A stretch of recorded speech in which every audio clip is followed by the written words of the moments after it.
একজন লোক স্বপ্নের ব্যাখ্যা চাইল আল্লাহর নবীর কাছে।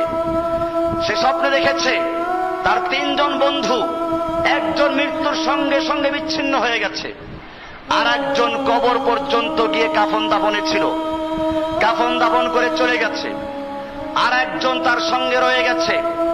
আল্লাহর রাসূলকে জিজ্ঞেস করা হলে তিনি বললেন, প্রথম বন্ধু যে তোমার মৃত্যুর সঙ্গে সঙ্গে বিচ্ছিন্ন হয়ে গেল, সে অন্য কেউ না, এ হচ্ছে তোমার সম্পদ, তোমার মাল, যা কামাই করার জন্য মাথার ঘাম পায়ে ফেলেছ, দিন রাত সবসময় চিন্তা করেছ, যেই মাল কামাই করার জন্য আল্লাহর বিধানের তোয়াক্কা করো নাই, হালাল হারাম বাছাই করো নাই, টেবিলের নিচ দিয়ে নিয়েছো, উপর দিয়ে নিয়েছো, এরকম ভাবে যত রকম উপায় পেয়েছো, কামাই করেছো, মৃত্যুর সঙ্গে সঙ্গে সেই মালের মালিকানা তোমার থেকে বিচ্ছিন্ন হয়ে যায়।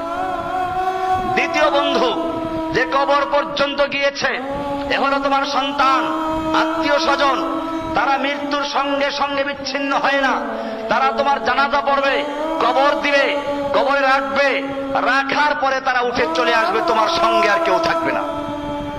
আর তৃতীয় বন্ধু হচ্ছে তোমার আমল, ভালো হোক আর মন্দ হোক, নেক আমল যদি থাকে তোমার মৃত্যুর পরে তোমার সঙ্গে থাকবে, কবরে যখন তোমাকে প্রশ্ন উত্তর পর্ব শেষ হয়ে যাবে, আমল যদি ভালো হয়, হাদিসে বলা হয়েছে একজন সুদর্শন বালক, একজন সুদর্শন কিশোর তার কবরে আসবে, আলোকিত হয়ে যাবে।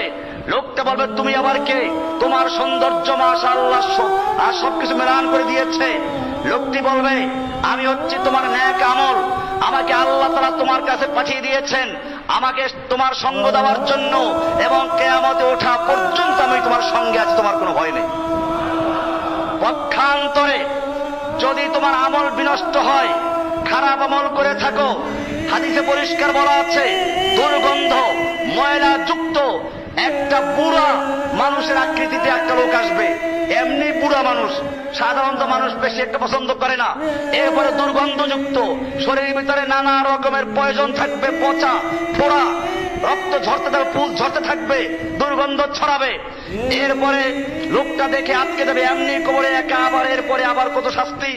এরপরে এই লোকটা আরেকটা অতিরিক্ত বিপদ, তুমি কে? তোমার এত বিশ্রী চেহারা, এত দুর্গন্ধ, তুমি কোত্থেকে এলে, কেন এলে? সে বলবে, আমাকে চিনো না, আমি তো তোমার সেই আমল, সারা জীবন তুমি যা কামাই করেছো, ওই আমলটাকে আল্লাহ সুবহানাহু ওয়া তাআলা আমার আকৃতি দিয়ে তোমার কাছে পাঠিয়েছেন, আমি তোমার সঙ্গে থাকবো কিয়ামতের আগ পর্যন্ত, এবং তোমার থেকে মুহূর্তের জন্য বিচ্ছিন্ন হব না।